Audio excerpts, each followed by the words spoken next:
అందరికీ నమస్కారం అండి.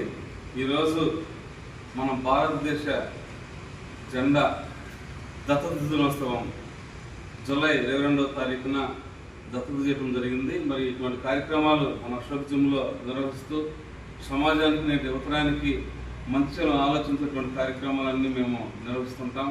మరి ఈ కార్యక్రమాలను ఉద్దేశించి మన అతిథులుగా వచ్చినటువంటి శ్రీ పెద్దిరాజు గారిని ఈ కార్యక్రమాల గురించి మాకు తెలియపరచవలసిన కోరుకుంటున్నాము. Good morning everyone. ఈరోజు జాతీయ పతాకాన్ని దత్తత తీసుకున్న దినోత్సవం నాకు చాలా ఆశ్చర్యం వేసింది. మనం చదువుకునే రోజుల్లో జీకే పర్పస్ మీద మాత్రమే జూలై 22వ తారీఖు 1947లో జెండాని మన భారత రాజ్యాంగం నుంచి వెంగళ వెంకయ్య గారు రూపొందించిన తర్వాత మనం తీసుకున్నట్టుగా చెప్పబడుతుంది. అది మన జీకేలో చదివి ఆ రోజు మర్చిపోతాము. ఈరోజు నాకు అశోక్ ఆ విషయం చెప్పగానే